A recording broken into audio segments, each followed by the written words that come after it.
محترم دوستوں اور بھائیوں، محرم کا مہینہ ہے، عاشورہ قریب قریب ہے، اور اس وقت عاشور کے ان لمحات کے اندر امام حسین رضی اللہ تعالیٰ عنہ کا تذکرہ ہر ایک زبان پہ ہے۔ جب یہ دن آتے ہیں تو امت کا سینہ دکھ سے، غم سے جو ہے چھلنی ہو جاتا ہے۔ ہم تذکرہ کرتے ہیں، واقعات بیان کرتے ہیں، مظلومیت کا تذکرہ کرتے ہیں، لیکن ہم اس مین جو اصل اس کا پیغام ہے جس کے لیے امام حسین رضی اللہ تعالیٰ عنہ نے نہ صرف اپنی زندگی کو قربان کیا، اس کو شاید ہم بھول جاتے ہیں، اور نہ صرف جس کے لیے اپنے بچے، اپنا پورا خاندان، اپنے شیر خوار بچے کو اس کے سامنے پیش کر دیا، اس اہم پیغام کو ہم بھول جاتے ہیں۔ امام حسین رضی اللہ تعالیٰ عنہ جو نبی کریم صلی اللہ علیہ وسلم کی گود کا پھول تھے، نبی کریم صلی اللہ علیہ وسلم ان کے سر مبارک کو ان سے خوشبو لیتے تھے، عطر لیتے تھے، اور جنت کے جو نوجوان ہیں ان کے لیے انہوں نے سردار کا ان کو خطاب دیا۔ ان کی جو ساری کی ساری زندگی تھی وہ نبی کریم صلی اللہ علیہ وسلم کی محبت کے اندر گندھی ہوئی تھی۔ حضرت امام حسین رضی اللہ تعالیٰ عنہ جو اس پورے سلسلے کو لے کے چلے جو نبی کریم صلی اللہ علیہ وسلم کی رسالت کا جو فلسفہ تھا، اور جب امت کے اندر وہ نزاع برپا ہوا اور حضرت امیر معاویہ رضی اللہ تعالیٰ عنہ نے اپنے بعد اپنے بیٹے یزید کو اپنا جانشین نامزد کیا، جو کہ پہلے جو ایک سلسلہ چلا آ رہا تھا اس سے بالکل ہٹ کے تھا، اور یہ خلافت سے بادشاہت کی طرف ایک ایسا نازک موڑ آ گیا تھا، شفٹنگ ہو رہی تھی، جس کو حضرت امام حسین نے چیلنج کیا اور اپنے خون دے کر، اپنی گردن کٹوا کر انہوں نے یہ ثابت کیا کہ حق کے لیے اگر اپنا خون بھی بہانا پڑے، اپنا پورا خاندان بھی قربان کرنا پڑے، تو یہ اس سے مہنگا سودا نہیں ہے۔ میرے محترم دوستوں اور بھائیوں، آپ ذرا تصور کریں کہ جب حضرت امیر معاویہ نے اپنے بیٹے یزید کو جو ہے اس کام کے لیے، اپنی جانشینی کے لیے نامزد کیا اور بیعت کا معاملہ ہوا، تو حضرت امام حسین نے اس کو تسلیم نہیں کیا، اور جب گورنر مدینہ نے ان کو بلا کے انہیں کہا کہ آپ ان کی بیعت کریں، اور ان کے لیے دو ہی آپشن تھے کہ یا بیعت کریں یا پھر گردن مار دی جائے، تو انہوں نے سوچنے کا وقت لیا، پھر وہ مدینہ منورہ سے نکل کے مکہ مکرمہ میں آئے، وہاں پہ اصحاب سے مشورہ کیا، اور اسی عرصے میں کوفہ کے لوگوں نے حضرت امام حسین رضی اللہ تعالیٰ عنہ کو خطوط لکھ کر اپنے اس ارادے سے مطلع کیا کہ چونکہ یہ ایک جو ٹرانسفارمیشن ہو رہی ہے خلافت سے بادشاہت کی طرف، تو آپ اس کے اوپر سٹینڈ لیجیے، ہم آپ کے ساتھ ہیں۔ اور وہ روزانہ بیش بہا جو ہے وہ خطوط آنا شروع ہوئے، اور ان خطوط کو پڑھنے کے بعد وہ اس نتیجے پہ پہنچے کہ اب اس امت کی قیادت کرنے کی ذمہ داری ان کی ہے، اور انہوں نے ان کی بات کے اوپر لبیک کہنے کا فیصلہ کیا۔ سب سے پہلے انہوں نے اپنے چچا زاد بھائی حضرت مسلم بن عقیل کو کوفہ کی طرف روانہ کیا کہ جا کے وہاں پہ حالات کا جائزہ لیں۔ حضرت مسلم بن عقیل کوفہ میں پہنچے، ان کا بہت ہی شاندار استقبال ہوا۔ پہلے دن ان کے ہاتھ کے اوپر 12,000 کوفیوں نے بیعت کی، اور انہوں نے حضرت امام حسین کو واپس لکھ بھیجا کہ آپ تشریف لائیے، اہل کوفہ تو اپنے چشم برا ہیں آپ کو، آپ کی قیادت کے اندر جو ہے جو دین کی جو ابھی دھجیاں اڑائی جا رہی ہیں اس کو دوبارہ سے اپنی اصل پہ قائم کرنے کے لیے۔ تو حضرت امام حسین رضی اللہ تعالیٰ عنہ نے نکلنے کا فیصلہ کیا، تو مکہ مکرمہ کے اندر جو ان کے بھائی خواہ جو صحابہ کرام تھے، حضرت عبداللہ بن عمر، حضرت عبداللہ بن عباس، حضرت ابو موسیٰ اشعری، سب نے ان کو منع کیا کہ حضرت علی رضی اللہ تعالیٰ عنہ کا جو تجربہ تھا کوفہ کے اندر، وہ کوفیوں کے ساتھ کوئی بہت زیادہ اچھا نہیں رہا، آپ یہ فیصلہ نہ کیجئے۔ لیکن انہوں نے کہا کہ چونکہ انہوں نے مجھے بلایا ہے تو میں ان کی پکار کے اوپر لبیک اگر نہیں کہوں گا تو میں اپنے فرض سے کوتاہی کروں گا، اور وہ اس کے لیے اپنے خاندان کے اصحاب کو لے کے نکلے۔ لیکن جب یہ یہاں سے نکلے تو اسی عرصے میں جو دمشق جہاں پہ یزید فرما روا تھا، اس نے جو بصرہ کا حاکم تھا عبید اللہ بن زیاد، جو کہ بڑا ہی ظالم اور جابر جو ہے وہ گورنر تھا، اس کو کہا کہ جاؤ تم کوفہ کی جو گورنرشپ ہے اس کو سنبھالو، اور یہ جو معاملہ ہو رہا ہے اس کو کنٹرول کرو۔ اب جب یہاں سے بصرہ سے عبید اللہ بن زیاد نکلا اور مکہ مکرمہ سے حضرت امام حسین نکلے، تو جو عبید اللہ بن زیاد کا پہنچنے کا ٹائم تھا، وہ قربت کی وجہ سے وہ پہلے تھا، وہ پہلے پہنچ گیا، اور اس نے اپنے منہ کو اور سر کو جو ہے وہ کالے عمامے سے ڈھانپا ہوا تھا، اور اس نے اسی طریقے سے اس کو ریزمبل کرنے کی کوشش کی، گویا کہ امام حسین یہاں پہ پہنچ گئے۔ لوگوں نے استقبال کیا، اور جب سارے لوگ جمع ہو گئے تو پھر اس نے ان کو اپنے لشکر کے سامنے کھڑا کیا اور کہا کہ اب جو امام حسین کے ساتھ دے گا وہ اس کی سر کے اوپر جو ہے گردنیں سلامت نہیں رہیں گی۔ وہی اہل کوفہ جو پہلے گردنیں کٹوانے کے لیے تیار تھے، انہوں نے حضرت مسلم بن عقیل کا ساتھ چھوڑنا شروع کر دیا۔ جو ہزاروں لوگ تھے وہ پھر چند ہزار میں پہلے ہوئے، پھر چند ہزار سے سینکڑوں میں پہنچے، پھر سینکڑوں سے ہوتے ہوئے دسیوں کی تعداد پہنچی،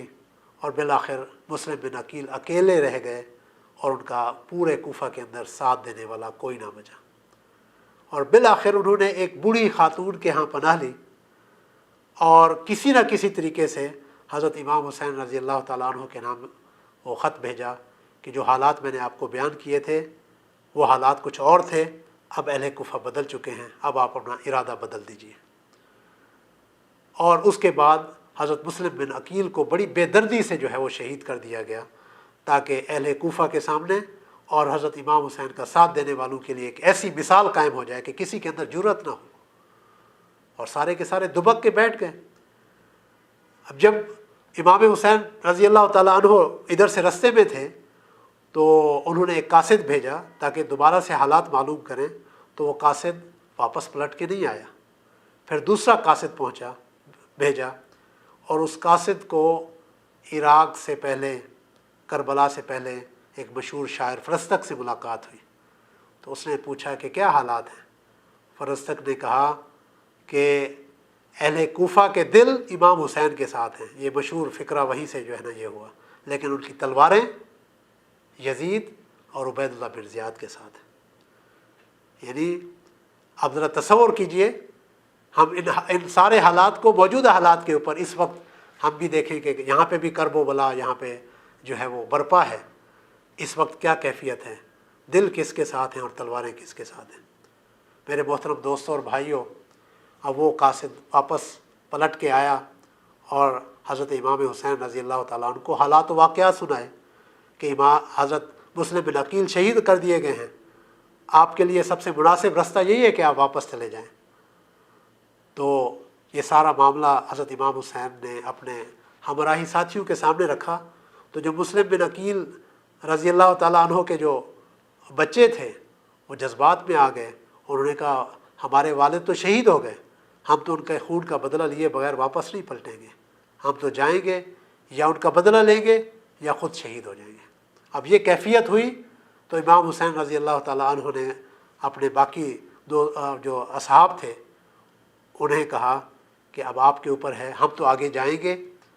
جو میرا ساتھ دینا چاہے وہ میرے ساتھ چلے، اور جو مجھے چھوڑ کے جانا چاہے ہمیں اس سے کوئی شکوہ نہیں ہے، یہاں سے جا سکتے ہیں۔ اور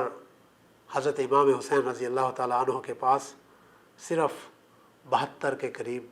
جو ہے وہ جوان رہ گئے جو ان کا ساتھ دینے کے لیے، اور وہ لوگ باقی لوگ چلے گئے۔ امام حسین رضی اللہ تعالیٰ عنہ اس رستے کے اوپر چلتے رہے، اور 2 ہجری کو، 2 محرم کو وہ پہنچے کربلا کے مقام کے اوپر۔ ناظرین، کربلا کا مقام جو ہے وہ نبی کریم صلی اللہ علیہ وسلم کی اس پیش گوئی کا بھی جو ہے وہ یوں سمجھے منتظر تھا کہ نبی کریم صلی اللہ علیہ وسلم نے فرمایا تھا کہ یہ جو میرے جو جگر کا ٹکڑا ہے، یہ جو ریحان ہے، اس کو لال جو ریت ہے اس صحرا کے اندر اس کو شہید کیا جائے گا۔ تو جب وہاں پہ پہنچے تو بالکل وہی منظر تھا، اور حضرت امام حسین رضی اللہ تعالیٰ عنہ کو یہ اندازہ ہو گیا کہ وہ وہی مقام ہے جس کے بارے میں پیش گوئی کی تھی۔ لوگوں سے پوچھا اس جگہ کا کیا نام ہے؟ لوگوں نے کہا کہ اس کا نام ہے کربلا۔ گویا کہ کرب اور بلا، تکلیف بھی ہے اور ابتلا اور آزمائش بھی ہے، اور وہیں پہ خیمے لگائے، اور پھر ادھر سے عبید اللہ بن زیاد نے حر بن یزید کی قیادت میں ایک لشکر بھیجا۔ حر بن یزید 1000 اپنے لشکر کو لے کے آیا، اور امام حسین رضی اللہ تعالیٰ عنہ سے آ کے بارگیننگ کی، نیگوسیشن کی، اور ان سے عرض کیا کہ اے رسول صلی اللہ علیہ وسلم کے صاحبزادے، ہمیں آزمائش میں مبتلا نہ کریں، آپ واپس چلے جائیں، تاکہ ان کو اندازہ ہو کہ اہل کوفہ ان کے ساتھ نہیں ہیں اور عبید اللہ بن زیاد کے ارادے اچھے نہیں ہیں۔ انہوں نے کہا کہ اب تو میں ظاہر آ گیا ہوں، میں اہل کوفہ سے ملے ہوئے بغیر تو نہیں جاؤں گا۔ اب یہ جب نیگوسیشن ہوتی تھی، آپ ذرا اندازہ کریں کہ ساری نیگوسیشن کے اندر امام حسین رضی اللہ تعالیٰ عنہ کا کیا مقام تھا۔ وہ جو 1000 لشکر کے لوگ آئے تھے وہ بھی مسلمان تھے۔ جب نماز کا ٹائم ہوتا تھا تو امامت کس کی ہوتی تھی؟ امام حسین کی ہوتی تھی، اور اس لشکر ان کے پیچھے ان کے مقتدی ہوتا تھا۔ اور یہ کیفیت کے اندر یہ وقت گزرتا رہا، اور پھر عبید اللہ بن زیاد نے جب یہ محسوس کیا کہ حر بن یزید وہ کام نہیں کر رہا جس کے لیے اس کو بھیجا گیا ہے، تو اس نے عمر بن سعد بن ابی وقاص کو بھیجا، جو مشہور 10 مبشرہ صحابیوں میں سے سعد بن ابی وقاص کے صاحبزادے بھی ہیں، عمر بن سعد بن ابی وقاص۔ اب یہ بات بھی آپ کو بتاتا چلوں کہ بعض اوقات جاہ و منصب کی چاہ انسان کو کہاں تک پہنچا دیتی ہے۔ عمر بن سعد بن ابی وقاص اپنے باپ کے پاس گیا اور انہیں ان کا مرتبہ یاد دلایا کہ ابا جان، آپ 10 مبشرہ میں ہیں، آپ فاتح ایران ہیں، آپ کا بڑا ہی عظیم مرتبہ ہے، اس وقت عہدے بٹ رہے ہیں، جاگیریں تقسیم ہو رہی ہیں، آپ بھی جائیے اپنا حصہ لیجئے۔ تو سعد بن ابی وقاص نے کہا کہ تمہارے اندر مجھے فتنہ دکھائی دیتا ہے، جاہ اور عہدے کی طلب ہے، اور تم اس فتنے کے سپرد کر دیے جاؤ گے، میں اس سے پناہ مانگتا ہوں۔ اور حضرت سعد بن ابی وقاص نے اپنے بیٹے کی بات نہیں مانی، اور بیٹا اس عہدے کی طلب کے اندر عبید اللہ بن زیاد کا 4000 کا لشکر لے کے یہاں پہ پہنچا، اور امام حسین رضی اللہ تعالیٰ عنہ کا گھیراؤ کر لیا۔ اب ان کی آپس میں جب گفتگو ہوئی تو امام حسین رضی اللہ تعالیٰ عنہ نے ان کو 3 آپشن دیے۔ پہلا آپشن یہ ہے کہ آپ مجھے یزید بن معاویہ کے پاس جانے دیجئے، میرا اور ان کا معاملہ ہے، میں ان سے ڈائریکٹلی اپنی چیزیں جو ہے وہ طے کر لوں گا، یا مجھے آپ کسی اجنبی سرزمینوں کی طرف بھیج دیجئے، میں وہاں پہ اللہ کے راستے میں جہاد کرتے ہوئے اپنی جان کو قربان کر دوں گا، یا پھر مجھے واپس جانے دیجئے، میں جہاں سے آیا تھا میں وہیں پہ چلا جاؤں گا۔ تو یہ سارا جو ڈسکشن ہوئی تھی، عمر بن سعد بن ابی وقاص نے یہ ڈسکشن ساری کی ساری عبید اللہ بن زیاد کو پہنچائی۔ عبید اللہ بن زیاد سوچ رہا تھا تو شمر بن ذی الجوشن نے کہا کہ یہ کیسی بات کرتے ہیں، اگر وہ یزید کے پاس چلے گئے تو تمہاری کیا حیثیت رہ جائے گی، ان کو کہیے کہ وہ آپ کے پاس پابا جولا ذلیل و خوار ہو کے، یعنی زنجیروں کے اندر جکڑے ہوئے آئیں، آپ کی انگوٹھی کو جو ہے یہاں پہ بوسہ دیں، اور یہاں سے آپ کے ہاتھ کے اوپر یزید کی بیعت کریں، تو پھر آپ کا بول بالا ہوگا، ورنہ اس کے لیے کوئی اور دوسرا راستہ نہ چھوڑیں۔ اب شمر بن ذی الجوشن کو بھی بھیجا گیا۔ اب یہی تھا، جب یہ ساری چیزیں حضرت امام حسین کے سامنے رکھی گئی تو امام حسین تو سبت نبی صلی اللہ علیہ وسلم غیرت و حمیت کے پیکر تھے، انہوں نے کہا یہ تو میرے لیے قابل قبول نہیں ہے، اور پھر اس کنفرنٹیشن کا اور اس جنگ کا آغاز ہوا، جس میں ایک طرف 5000 امتی تھے اور دوسری طرف 72 جو ہے وہ لوگ تھے جو نواس رسول صلی اللہ علیہ وسلم سبت نبی صلی اللہ علیہ وسلم کے ساتھ کھڑے تھے۔ اب کہاں 72 اور کہاں 5000، جب وہ اس معاملے کے اندر اس ساری چیزیں یہ ہوئی تو امام حسین جس طرف جاتے تھے انہوں نے سب کے نام بلائے، تو سارے لوگ پیچھے ہٹتے تھے کہ یہ جو معاملہ ہے، یہ جو وبال ہے کسی کی گردن کے اوپر نہ آئے۔ تو پیچھے سے شبر ذیلجوشن نے کہا کہ پیچھے کیوں ہٹتے ہو، یہی تو وقت ہے، اور پھر انہوں نے حملے کا آغاز کیا، اور امام حسین رضی اللہ تعالیٰ عنہ کے جو بڑے صاحبزادے تھے حضرت علی اکبر، ان کو بے دردی سے شہید کر دیا گیا۔ سب سے پہلے انہوں نے اپنے بیٹے کو پیش کیا، اس کے بعد ان کا جو چھوٹا بیٹا تھا جو نومولود تھا، شیر خوار تھا، پیاس کی وجہ سے تڑپ رہا تھا، اس کو انہوں نے اپنے ہاتھوں میں اٹھا کے اوپر کیا، آگے کیا تو کسی ظالم نے تیر مارا اور ان کے حلق سے پار ہو گیا۔ میرے محترم دوستوں اور بھائیوں، اللہ کے راستے میں کتنی ایسی تکالیف ہیں جو آل نبی صلی اللہ علیہ وسلم نے برداشت کی، صرف ہمارے لیے یہ مثال قائم کرنے کے لیے، جب برائی کا راستہ، جب برائی سر کے پر چڑھ کے بول رہی ہو تو اس کا راستہ صرف دل کے اندر اس کو لے کے بیٹھنے کا نہیں ہے، بلکہ اس کو ہاتھ سے روکنے کا ہے، چاہے آپ کے ہاتھ کتنے کمزور کیوں نہ ہو۔ میرے محترم دوستوں اور بھائیوں، وہ مقابلہ تو مقابلہ نہیں تھا، وہ تو ایک مذاق تھا، لیکن اصل میں امت کا امتحان تھا، کوفہ کے لوگوں کا امتحان تھا کہ وہ اس وقت کس کا ساتھ دیتے ہیں۔ اور بالآخر ہم اس تفصیل میں نہیں جاتے، بڑی دردناک تفصیل ہے، اور حضرت امام حسین رضی اللہ تعالیٰ عنہ کو شہید کر دیا گیا، ان کا سر مبارک ان کے تن سے جدا کر دیا گیا، ان کے جو تن تھا، جو دھڑ تھا، اس کو گھوڑوں کے سمو سے رندوا دیا گیا، اور جو سر مبارک تھا وہ عبید اللہ بن زیاد کے دربار میں پیش کیا گیا۔ وہاں پہ جب وہ پیش ہوا تو اس نے اپنی چھڑی سے حضرت امام حسین رضی اللہ تعالیٰ عنہ کی چہرے کے اوپر، ہونٹوں کے اوپر، آنکھوں کے اوپر جو ہے وہ مارنا شروع کیا،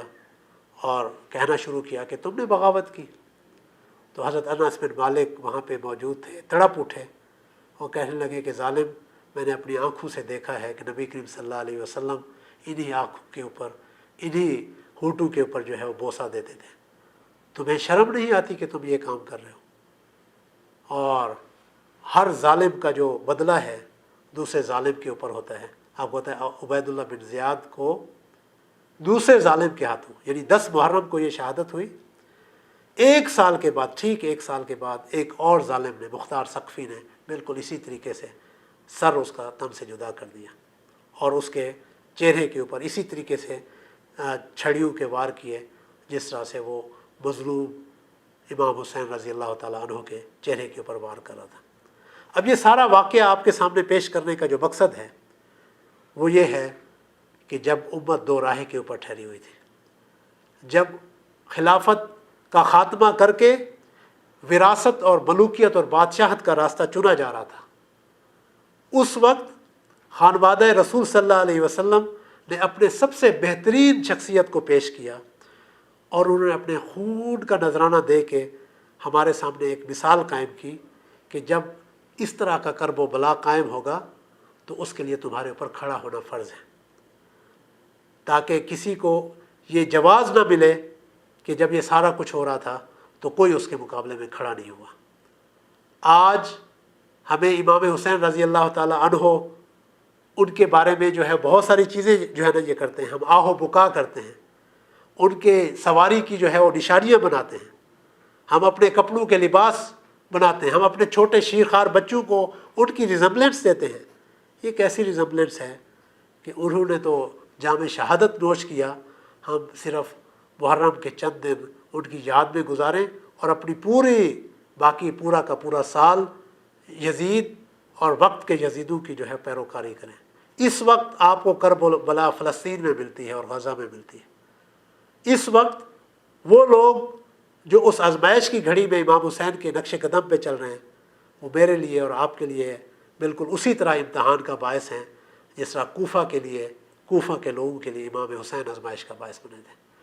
اور میرے محترم دوستوں اور بھائیوں، ہم اپنے اٹھتے بیٹھتے لمحات میں اہل کوفہ کو برا بھلا کہتے ہیں۔ ہم ان کوفیوں سے کم بدترین لوگ نہیں ہیں کہ جو اس وقت خاموشی کے ساتھ اس ظلم کو جو ہے برداشت کر رہے ہیں۔ میرے بھائی اور دوستو، ہر لمحے کے اندر کہیں نہ کہیں کربلا ہوتی ہے اور کچھ لوگوں کی آزمائش ہوتی ہے۔ آج بھی کربلا برپا ہے اور اہل غزہ اپنے بچے قربان کر رہے ہیں امام حسین کی سنت کے اوپر عمل کرتے ہوئے، اور ہمارے لیے وہی سوالیہ نشان چھوڑ رہے ہیں کہ تم